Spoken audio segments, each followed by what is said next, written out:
My name is Walter Merrick. I am 81 years old, and these days I live alone in a modest two-bedroom house tucked away in a sleepy cul-de-sac in Rocklin, California. The walls are painted a shade of beige that seems to turn golden in the late afternoon sun, though most days I draw the curtains before it gets that far. It's not that I dislike the light. It's just that it reminds me of too many things I no longer have, and the warm glow that used to mean comfort now simply casts long shadows across an otherwise empty room. My wife, Eleanor, passed away 9 years ago, just after our 49th wedding anniversary. It was a quiet death, a stroke while she was baking bread, something she did every Saturday morning. I found her on the kitchen floor with flour on her sleeves and the oven timer still ticking. The paramedics told me she wouldn't have known what happened. They always say that. I remember thinking I should have died first. She was the kinder one. She understood people. I understood rules and routines. In her absence, I still cling to both, but with less conviction. My daughter Emma visits sporadically, though lately, sporadically has turned into only when she needs something.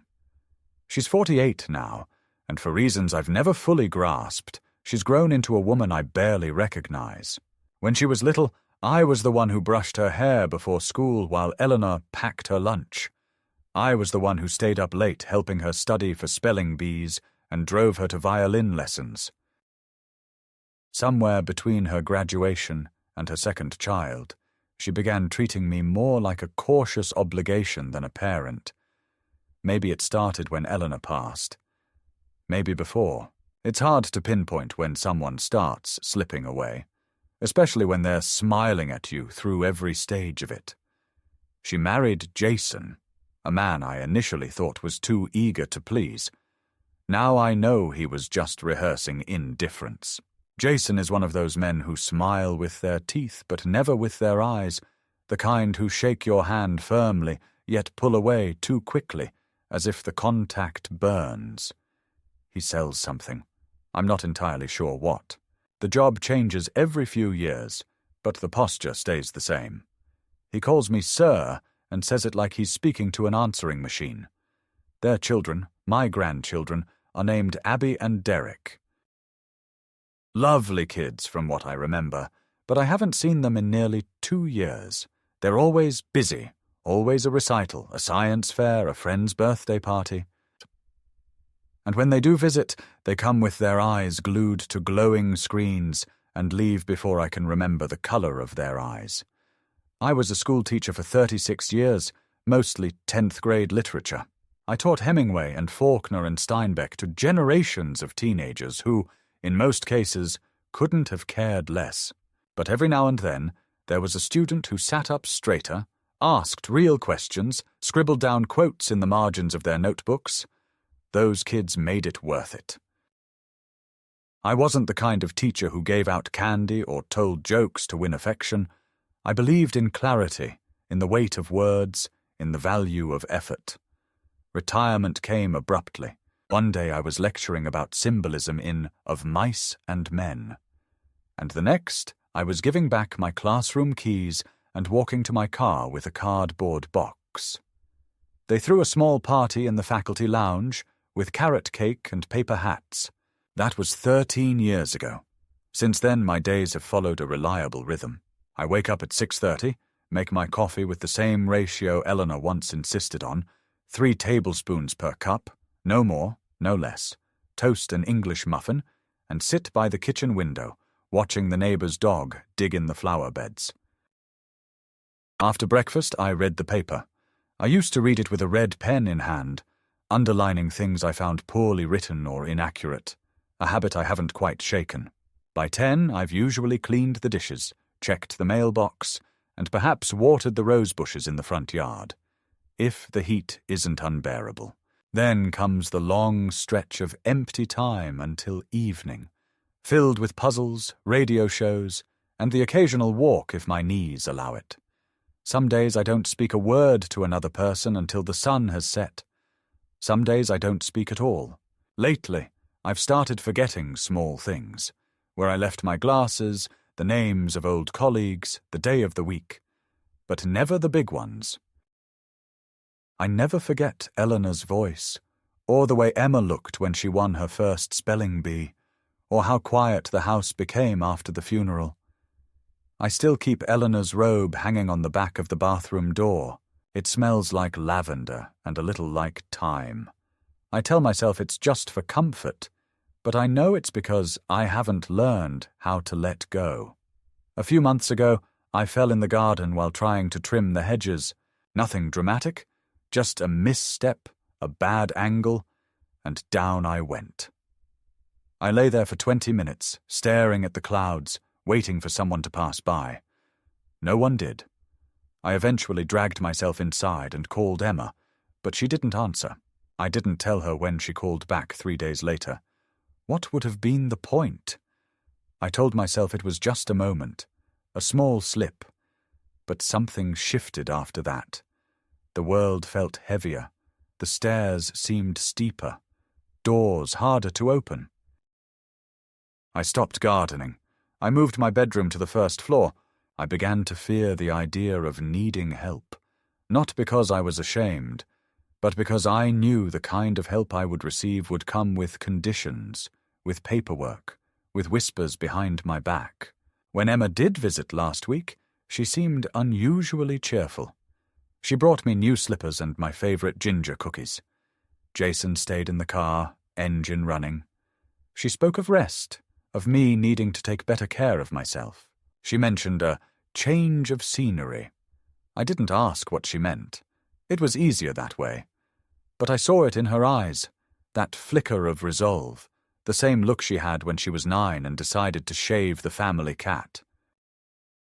Emma, when she makes up her mind, does not unmake it. I know her well enough to see when a decision has been made, even if the words haven't followed. And so I wait. I wait for the next visit, the next phone call, the next decision made in my absence. I wait to find out whether I am still a person or already a problem to be solved. At 81, you don't really expect surprises anymore, but you still fear them. You fear being put somewhere you can't leave. You fear becoming someone people whisper about rather than speak to. You fear, most of all, the realization that you were never really seen, only tolerated. You live your whole life trying to be useful, only to be reduced, in the end, to a name on a schedule and a pillbox on a shelf. You don't think it will happen to you, until it does, until it's your turn. And now, I have the sinking feeling that my turn is coming. It began on a Wednesday morning in mid-September, one of those crisp California days when the light seems thinner and the air smells faintly of dust and citrus. I had been feeling a dull ache in my right hip for weeks, the kind of discomfort you chalk up to age and ignore because complaining won't fix anything. That morning, I bent down to pick up the paper from the porch, same as always, but when I tried to stand back up, something gave out. A sharp, searing bolt shot down my side, and I fell, hard, onto the steps. The paper tumbled beside me, fluttering open to the obituary page. I don't remember if I cried out. There was no one around to hear it if I did. I lay there for what felt like an hour, but was probably closer to 10 minutes, trying to assess whether I could crawl to the phone inside. I couldn't. My legs wouldn't cooperate, and every breath felt like I was inhaling hot iron. Eventually, I managed to pull the phone out of the robe pocket I thankfully had on. I called 911 and my voice surprised me. It sounded hoarse, unfamiliar, like gravel poured from an old jar. The operator stayed on the line until the ambulance arrived, though I barely remember the ride. I recall only the ceiling lights passing above me like blinking stars, the antiseptic smell that filled my nostrils, and the paramedic's voice saying something about a probable fracture. At the hospital, they confirmed it. A fractured femoral neck, a bad one. Surgery was required immediately. I remember the nurse, a young man named Dale, asking if I had family he should notify. I gave him Emma's number, even as I felt a tremor of hesitation. He thanked me, left the room, and within half an hour, Emma was there. She walked into the recovery room with Jason in tow, both of them dressed like they had come from a business meeting. She didn't cry, didn't gasp, just frowned slightly and came to the side of my bed. "Oh, Dad," she said, her tone hovering somewhere between concern and inconvenience. Jason stood at the foot of the bed, arms folded, eyes scanning the monitor as if it were a stock ticker. Emma squeezed my hand briefly, told me not to worry, that everything would be fine, that they'd stay nearby for a few days while I got my bearings. At first I was grateful. It felt like perhaps, just perhaps, the fall had jolted something in them. An old memory of obligation, or better yet, affection. They brought me a few of my belongings: slippers, my robe, Eleanor's photo in a small silver frame.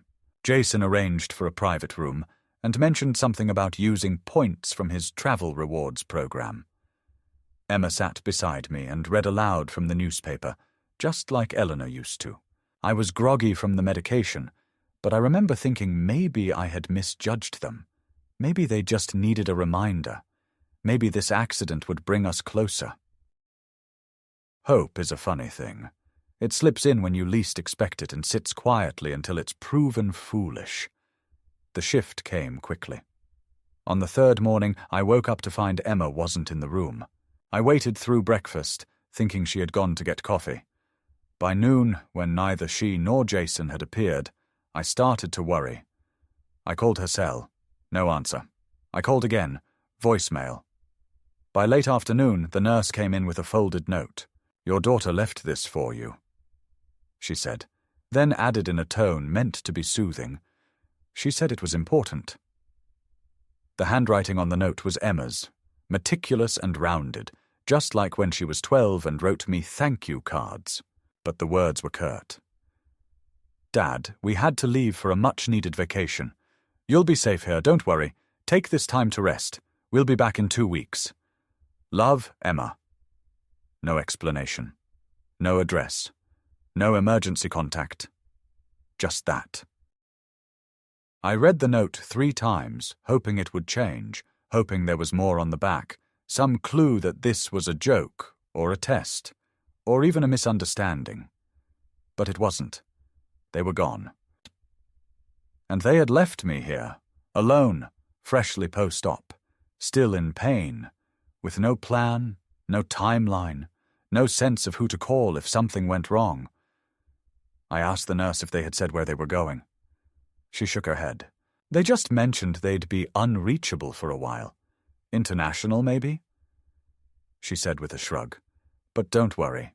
We'll take good care of you. That phrase, "we'll take good care of you," landed in my chest like a hammer wrapped in gauze.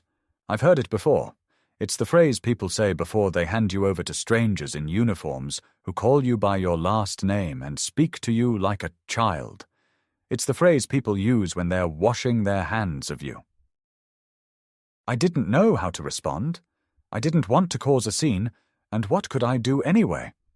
My leg was stapled shut, my mobility reduced to a walker I could barely reach without assistance.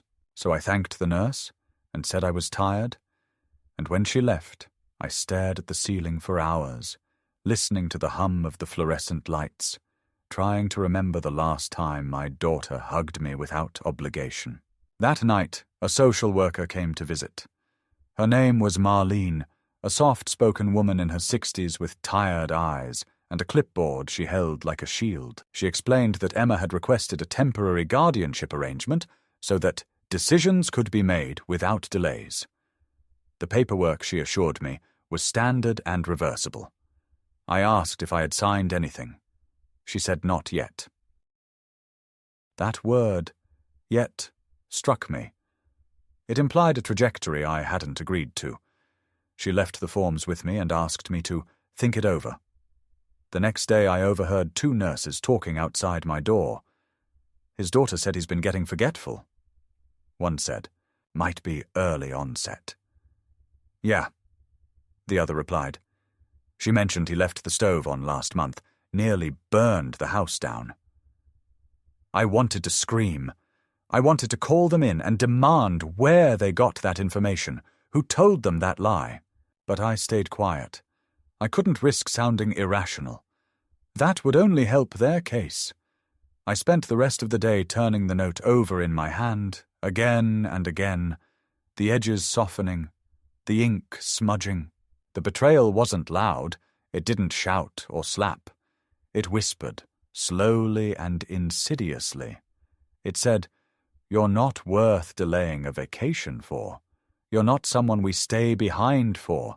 You're just an inconvenience now." That night I couldn't sleep. I stared at Eleanor's photo on the nightstand and whispered, "They left me, Ellie. They left me like an unwanted suitcase on a station platform." The only response was the soft beep of the heart monitor and the distant echo of another patient groaning down the hall. I didn't cry. Not then. But something broke. Quietly. Irreparably. And I knew, without a doubt, that whatever came next would not be about healing.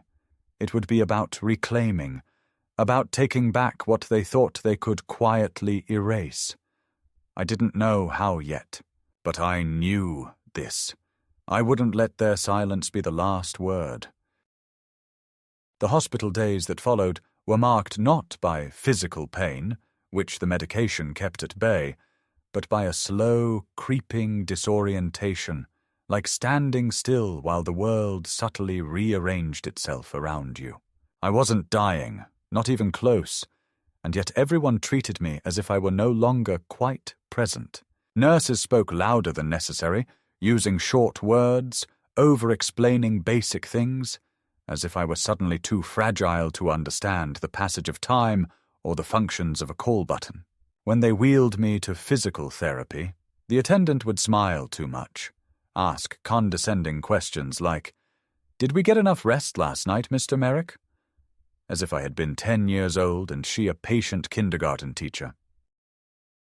I swallowed my pride and nodded, but inside I was boiling. The more I tried to assert normalcy, asking for newspapers, requesting my reading glasses, attempting to handle my own hygiene, the more I noticed the quiet resistance around me. One nurse even removed my shaving kit from the bathroom, citing safety concerns, and insisted I use hospital razors under supervision. I hadn't used a disposable razor in 40 years. My face began to look like someone else's, someone weaker. Each morning, the same small television flickered in the corner of my room with talk shows and pharmaceutical commercials. I kept it on for noise more than anything. Silence, in those days, had a weight that pressed on my lungs. Marlene, the social worker, continued to stop by every couple of days. Each visit, she grew slightly firmer in tone, less concerned with how I felt, and more concerned with whether I had signed the guardianship papers Emma left behind. "You don't have to sign today, of course," she would say, "but the sooner we can finalize this, the better for your care continuity." Her phrasing was always precise, rehearsed. I asked what exactly Emma had told her. "Just that you've had some trouble keeping track of things at home. There was a stove incident, apparently, and confusion with your medications." I told her those things weren't true, and she wrote something down on her clipboard without looking me in the eye. That was the moment I began to truly understand the shape of the problem. Not only was I alone, but I was alone within a story someone else had written about me. One in which I was no longer capable, no longer trustworthy, no longer allowed to speak on my own behalf. I was a character being managed, a liability with sentimental value. I called Emma's number repeatedly.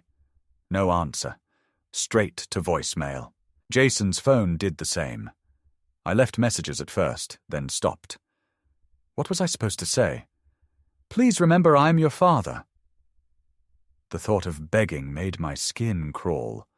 I even tried texting Abby and Derek, though I didn't expect an answer. I didn't get one.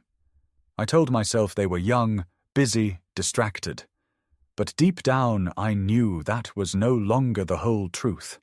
Their distance wasn't accidental. It had been taught, modeled, passed down from their parents. They had learned, without being told, that I was a man to be tolerated on holidays, remembered in Christmas cards, but not someone who mattered when choices had to be made. One afternoon, while flipping through the hospital's in-room information folder, I noticed an unsigned directive listing Jason as my medical proxy. That document hadn't existed before. I had never consented to it. I buzzed the nurse, asked who had added it. She seemed flustered, said it must have come from the family. I demanded to see the original. Later that day, Marlene returned with a copy, smiling that same bureaucratic smile. "It was submitted last week," she said. I looked at the signature line. It was my name, in handwriting that resembled mine, but slanted strangely, as if someone had practiced copying it too many times. "I never signed this," I said, my voice rising despite myself. "This is a forgery." Marlene blinked again, then scribbled on her clipboard. "I understand," she said flatly. "But unless we have a legal challenge, this remains in effect." I lay awake that night staring at the ceiling tiles, feeling my heart thudding like a drum inside my chest. Not out of fear, exactly, but fury. They had forged my signature. They had named Jason, as the person responsible for my health. A man who hadn't looked me in the eyes in 5 years was now in a position to make decisions about my life and death. What was next? Selling the house? Freezing my accounts? Declaring me unfit? I realized that I was being slowly erased, not with malice exactly, but with the quiet efficiency of people who considered me already gone, a burden to be managed, a problem to solve behind closed doors. That was when the decision crystallized inside me like ice forming on glass. I had to get out of that hospital. I had to reclaim whatever was left of my autonomy before it became a memory. The next morning, I called Alan Sherman, an old friend and former colleague who had retired from practicing law several years back. We hadn't spoken in a while, but he answered on the second ring. I told him everything in careful detail. He listened without interrupting, then said quietly, "That's elder abuse, Walt. It's real, and it's happening more and more. But we can fight it. First, we need to get you assessed by an independent physician. Then we'll revoke any unauthorized documents and secure power of attorney back in your name. Can you hold on for a few days?" I said I could. I told no one about the call. Over the next week, I began documenting everything. I kept a small notepad under my pillow and jotted down every interaction, every name, every detail I could recall about Emma and Jason's actions. I wrote down the date I was left alone, the time of the nurse's visit, the words used by Marlene, the strange behavior of staff. I even wrote about the way other patients looked at me, how some of them, though more infirm than I, received flowers, visits, laughter, attention. I had nothing but silence and the fading echo of a family I thought I still had. On the 7th day after the surgery, I was discharged. Not into a rehabilitation facility, not into home care, but back to my house, alone, with a walker and a bottle of painkillers. A nurse named Cynthia drove me there in a transport van. She was kind enough, asked if I had food in the fridge. I lied and said yes. She left me with a list of emergency contacts, none of which included Emma. The moment the door shut behind me, I stood in the middle of my living room and realized I was in a house filled with traps. Stairs I could barely climb, a kitchen I couldn't cook in, bathrooms that now seemed dangerous. But it was mine, and that made all the difference. I sat in my armchair, the same one I had read stories to Emma in when she was a girl, and looked at the walls, at the photographs, at Eleanor's shawl still folded on the back of the couch. I was tired, yes, but not defeated. Somewhere inside me, the teacher in me, the man who had once explained Shakespeare's Lear to skeptical teenagers, was waking up. Betrayal, I told myself, comes not from enemies, but from those who know your name, who use it when they hurt you. And that is the hardest betrayal of all. But Leah had nothing left. I still did. I had time, I had will, and more than anything, I had the truth, and I was going to use it. The house was colder than I remembered, or maybe it was just me. Thinner, more brittle than I used to be. The heat of indignation starting to burn at a lower flame. That first evening home, I sat in silence for hours, watching the shadows move along the walls like old memories that refused to leave. Everything was exactly where I had left it. The cushion with the dent of my spine on the armchair, the bookshelf with the dog-eared copy of The Old Man and the Sea, Eleanor's teacup still hanging above the stove, as if she might walk in and fill it. But the silence now felt more threatening, like something pressing in. I hadn't heard from Emma in 10 days, not a call, not a message. When I checked my mailbox the next morning, I found a thick envelope from a legal office I didn't recognize. Inside were documents confirming that Emma had filed a petition for permanent guardianship, citing cognitive decline and episodes of disorientation. Attached were statements from 2 individuals who claimed to have witnessed me exhibiting confusion and forgetfulness. Neither name belonged to any doctor I had ever met. One was, apparently, a neighbor. The other was an in-home nurse I had never employed. I read the papers slowly, deliberately, and when I finished, I placed them on the coffee table and just stared at them for several minutes, trying to understand how far they were willing to go. This wasn't concern. This wasn't love warped by panic. This was something colder, strategic, legal. I wasn't their father anymore. I was an asset, a risk, a thing to be managed or removed. That afternoon I called Alan again and told him about the documents. His voice was steady but sharper this time. "This changes the game," he said. "If they've filed in court, we need to respond immediately. I'll prepare a counter-petition and I'll schedule a neuropsychological evaluation for you. We'll get a report from a licensed doctor, someone objective. But Walter, you need to be prepared. This could get ugly. If they're fabricating witnesses, they might fabricate other things too." I nodded, though he couldn't see me. "I'm prepared," I said. I'm done waiting for them to come around. The next day, I took the city bus to the nearest notary office and revoked any previously granted powers of attorney. It was difficult, boarding the bus with a walker, managing the steps, the stairs. But I did it. It took most of the morning. Then I stopped by the bank, met with the branch manager I'd known for years, and removed Emma's name from all my accounts. She had once been listed as a joint holder for convenience, but I realized now that convenience had become vulnerability.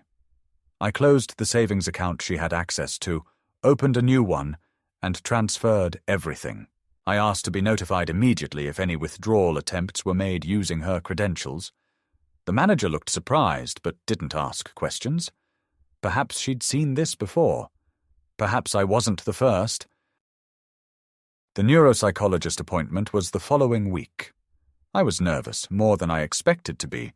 It wasn't that I feared the results, but the idea of sitting across from someone who could, with a few marks of a pen, decide whether my mind was still mine, whether my memories, my sense of self, my judgment was still valid, was terrifying. The doctor was younger than I expected, maybe in his 40s, with the tired eyes of someone who had heard every version of the phrase, "I'm fine," and learned not to believe it.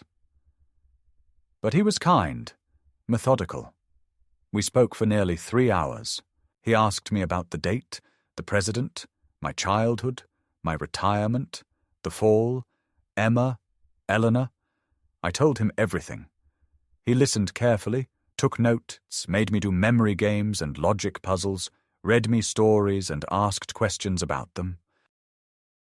At the end of the session, he shook my hand and said, "I see no cognitive impairment, Mr. Merrick. You're sharp, angry, but sharp." I chuckled at that. I've earned my anger, I replied. A week later, his report was submitted to the court along with Alan's counter-petition. We requested a hearing to challenge the guardianship and to investigate the validity of the documents Emma had filed. We also included a motion to obtain surveillance footage from the hospital for the dates in question, to prove that no such nurse had ever visited me. Alan assured me that if we could poke even one hole in their claims, the entire petition would begin to collapse. Still, I felt a growing anxiety as the date approached. I began to check the locks twice before bed, to scan through my old documents and mail for anything they might have manipulated. I even stopped answering unknown numbers. The trust I had once extended so easily to my daughter had curdled into suspicion. And that feeling, more than the pain in my hip, more than the surgical scar, was what truly told me I had entered a different stage of life, one where your name alone is no longer enough to protect you, one where blood ties don't guarantee decency. I didn't sleep the night before the hearing. I sat by the window, the old one in the living room that looked out over the empty cul-de-sac, and watched the streetlights flicker against the pavement. A neighbour's cat crossed the road slowly, unconcerned. The world outside was unchanged, peaceful, while my world inside was tightening like a vice. I looked at the framed photo of Eleanor on the mantel and said aloud, "They thought I wouldn't fight." And in that moment I wasn't afraid. I wasn't even tired. I was just ready to speak, to defend, to reclaim, not just my legal rights, but the version of myself they had tried to write out of the story. The courtroom was colder than I expected, not just from the air conditioning that hummed above like a distant drone, but from the silence that settled around me the moment I was wheeled in.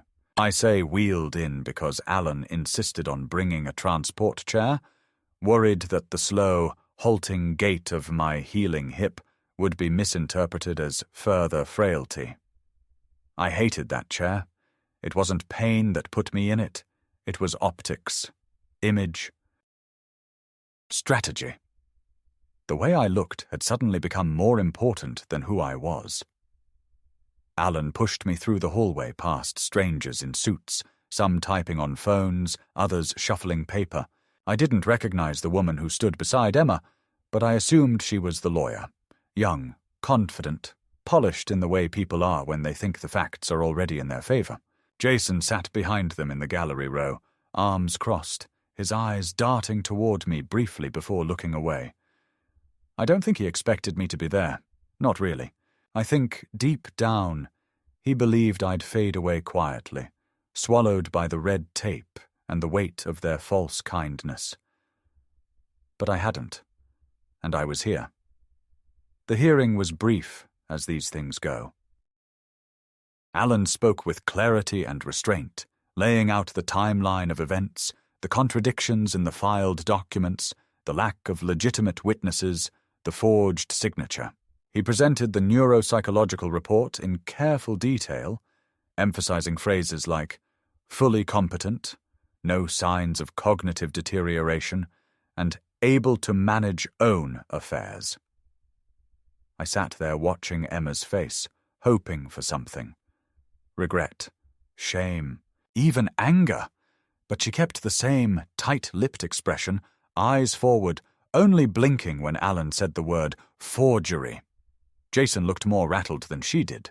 At one point, he leaned in and whispered something to her, but she didn't respond.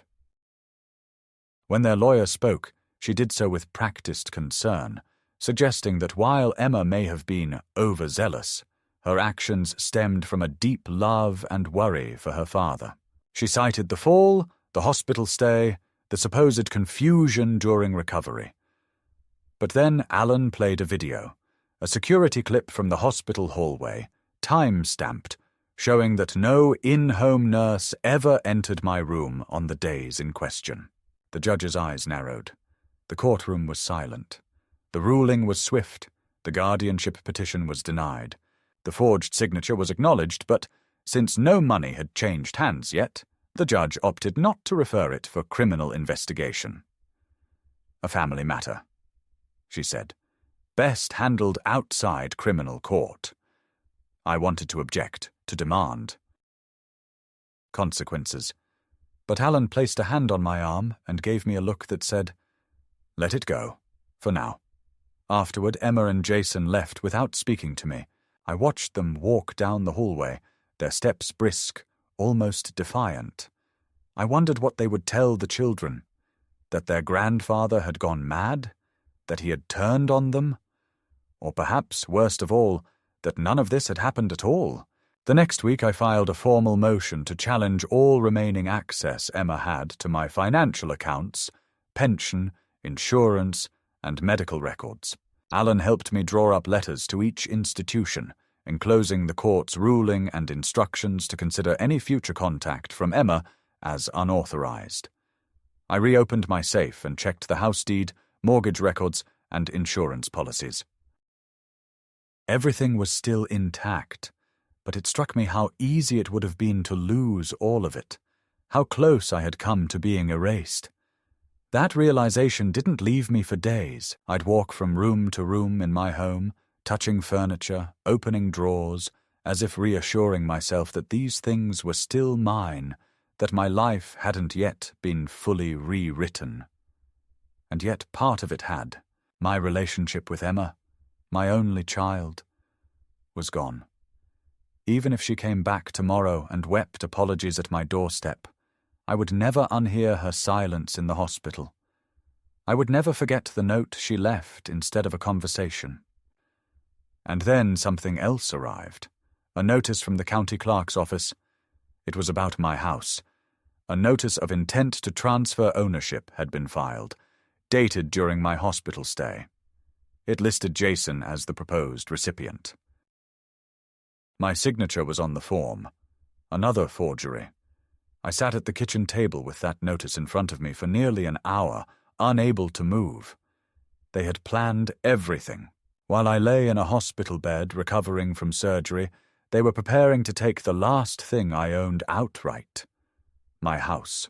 The home Eleanor and I had built together, room by room, the place where Emma had taken her first steps, where I had planted the Japanese maple that turned fire red every October. They wanted to take it from under me like a carpet pulled too fast. That day I didn't call Alan. I didn't call anyone.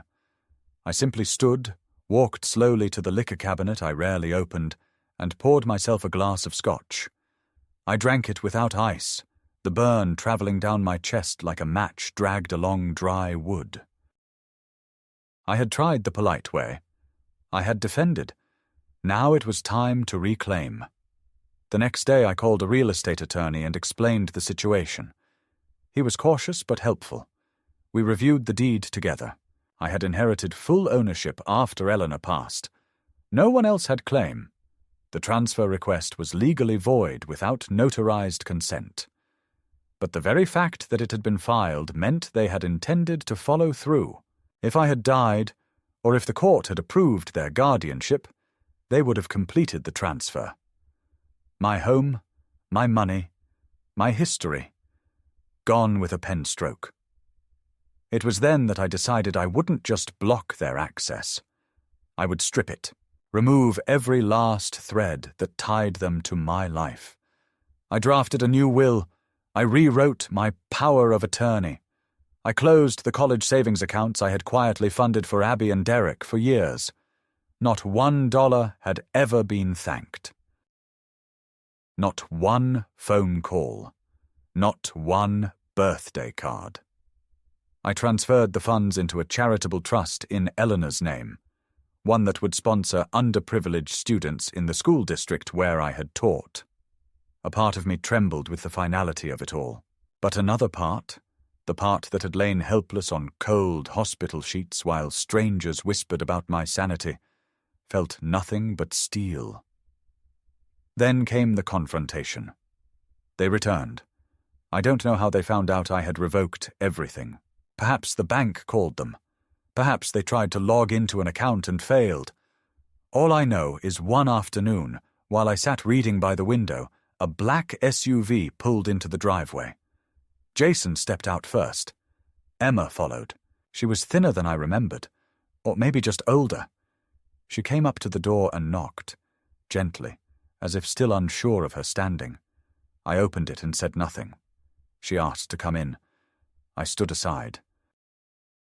She sat on the couch without waiting for an invitation. Jason remained standing. "We heard about the hearing," she said, "and the accounts, and the trust." I nodded. She continued. "You didn't even talk to us, Dad. You didn't give us a chance to explain." I looked at her for a long moment. "Explain what?" I asked. "That you forged my name. That you left me alone in a hospital to go wine tasting in Napa while filing petitions to take control of my life." She flinched at that. Jason spoke up. "We were trying to protect you. You were confused. You were a fall risk. We were scared." "No," I said, my voice calm, steady.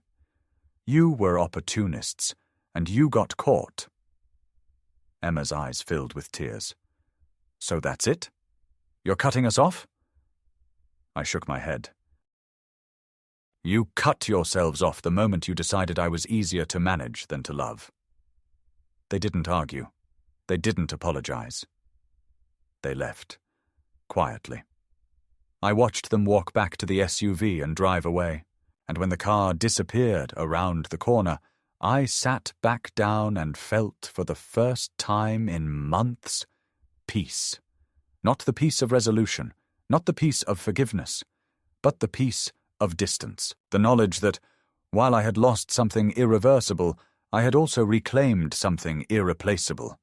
Myself. After they left that day, after the confrontation that should have burned a hole through the floor and instead just quietly darkened the air, I didn't move from my chair for a long time. I sat by the window as dusk crawled in, feeling the weight of everything I had just said and everything I had chosen to leave unsaid. There was no victory in it, no celebration, only the dull ache of confirmation. That the people I had once trusted more than anyone else had not simply made a mistake, had not merely panicked or misunderstood, but had acted with full knowledge and calculation. They had wagered that I was too old, too soft, too tired to fight back. And in doing so, they had forced me to become someone I never wanted to be. A man who had to outmaneuver his own daughter just to keep what was already his. But there was no time to linger in reflection. The motion to remove their names from any remaining property or financial entanglement was still in process, and I received notice from the bank's fraud department that an attempt had been made to withdraw funds using one of the old authorizations. That, thankfully, had already been revoked. Alan advised me to formally press charges. He said we had enough for a case of financial elder abuse, but I declined. I told him it wasn't about punishment anymore. It was about removal, about protection, about sealing every last exit that led from their world into mine. 2 weeks later, the last legal documents were finalized. My estate had been fully restructured. My will now named no family members. The trust bearing Eleanor's name had been funded and activated. I received confirmation that all accounts were secured, all authorizations purged. I changed my phone number, updated all mailing addresses, and registered for a private mailbox service under a different name. I wasn't hiding exactly, but I was retreating, not in defeat, but in defense of the quiet I had spent my whole life trying to preserve. Then, one Thursday morning, the final nail arrived in the form of a letter, not from Emma, but from an attorney representing her. It was a request for mediation. They wanted to discuss the emotional and financial harm caused by recent actions and reach an amicable resolution. I didn't respond. I didn't even open the full envelope. I dropped it in the shredder and watched it disappear, strip by strip, a perfect metaphor for what remained between us. There was nothing to discuss. Not anymore. And yet something still hovered over me. Not regret, not fear, but a strange kind of tension, like the final note of a song that refuses to resolve. I realized it wasn't over until I confronted the part of myself that had allowed this to happen in the first place. I had given them too much trust for too long. I had ignored the signs, softened the red flags, told myself stories about loyalty and legacy, when what I should have been paying attention to was behavior. My behavior. My complicity in the slow erosion of my own autonomy. It wasn't just Emma's fault. I had enabled her, trained her to believe I would always yield. And I had done it in the name of love. So I made one final appointment, not with Alan, not with any court, but with a counselor, someone outside the storm. Her name was Dr. Ling, a quiet woman in her 50s with clear eyes and the kind of silence that makes you feel listened to even before you speak. I told her everything, not just the facts, but the failures, the years of small concessions, the way I allowed myself to become a footnote in my own story. And when I was done, she didn't offer platitudes. She didn't tell me I had done the right thing or that forgiveness was the next step. She simply said, "You reclaimed your name. That matters." I nodded. It did matter, but it still hurt. The following week I received a voicemail from Abby, my granddaughter. Her voice was careful, tentative. She said she had heard there was drama and that her mother was really upset, but that she missed me and wanted to talk. She left her number. I listened to that message 3 times. Then I deleted it. Not because I was angry, but because I knew that call wouldn't be about connection. It would be about allegiance, about trying to pull me back into the version of the family they were trying to preserve, a version where my role was to forgive and forget and fund. I wasn't ready. I may never be. Some wounds don't bleed. They calcify. Then one morning, the maple tree in the front yard began to turn. The leaves went gold first, then deep crimson, just as they always had. I stood on the porch and watched the wind shake them loose, dozens falling at once, scattering across the lawn like confetti from a celebration no one attended. That's when I knew the worst had passed. Not because they had changed. Not because justice had triumphed, but because I had survived it with my mind intact, my home intact, and my sense of self intact. They had tried to rewrite my ending. I had taken the pen back. It has been 3 months since I last heard Emma's voice, longer still since I saw her face. And in that quiet stretch of time, I have come to understand the difference between loneliness and solitude. Loneliness is what they tried to leave me with, a space of helplessness and disconnection, a waiting room for those abandoned by relevance. But solitude, I've learned, is something else entirely. It is deliberate, chosen, protected. It is waking up each morning and knowing that the silence in your home is your own, not something imposed by the absence of others, but created by the presence of yourself. I keep a different routine now. I rise later, make my coffee slower, let it cool on the windowsill while I read. Not the news, not anymore, but old literature, the kind that reminds me of the words I used to teach and the man I still am. I no longer check the phone or the mailbox with expectation. There are no birthday cards now, no invitations, but there is also no pretense, no manipulation wrapped in smiles. The air is clear of that particular toxin. I have begun donating things. Old suits, photo frames with pictures I no longer recognize, boxes of Emma's childhood toys that I once thought I'd pass down to Abby or Derek. I kept one item, a faded stuffed rabbit with Eleanor's handwriting stitched into the hem of its ear. Everything else went to a women's shelter downtown, a place where things get used again, where memory becomes utility. I don't do it out of bitterness. I do it because I want this house to reflect the life I live now, not the one I used to protect. Alan still calls once a week to check in. We've taken to meeting every Sunday at a quiet diner near the freeway. where we sit for hours over eggs and coffee and talk about things that have nothing to do with court documents or bank forms. We've become old men in the most ordinary and honest sense, men who have faced enough endings to know the value of beginnings. I no longer fantasize about apologies. They won't come, and I wouldn't trust them if they did. Emma made a choice, not just once, not just in a moment of panic, but repeatedly, with deliberation, with planning. That's what I remind myself when the doubts creep in, when I wonder whether I was too harsh, whether I should have left a door open.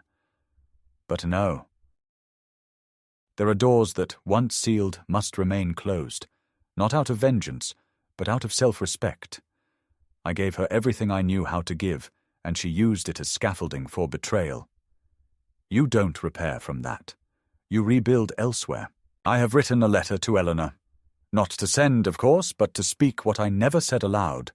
I told her about what happened, how it broke something sacred, how it forced me to become harder, sharper, lonelier. I also told her how I endured, how I protected the home we built, how her name now lives in a scholarship that helps children who, like her once, wanted more than they were given. I placed the letter in her old recipe box, tucked beneath the one for lemon scones. I don't read it. I don't need to. I just like knowing it's there. In the evenings, I walk slowly along the edge of the property, where the fence Eleanor painted still holds the ghost of her brush strokes. The world continues without ceremony, cars passing, dogs barking, distant laughter from neighbors I've never met. It's not a perfect life. It's not even a particularly joyful one. But it is mine, undiluted, unmanipulated, and at last, uncompromised. And that, I have come to understand, is enough. They may have tried to erase me, to package me into a version of helplessness that suited their plans. But I stood back up. Not quickly, not without pain, but fully. And no matter what they say, no matter how they rewrite the story to suit their comfort, I was there. I remember. I endured. And I am still here.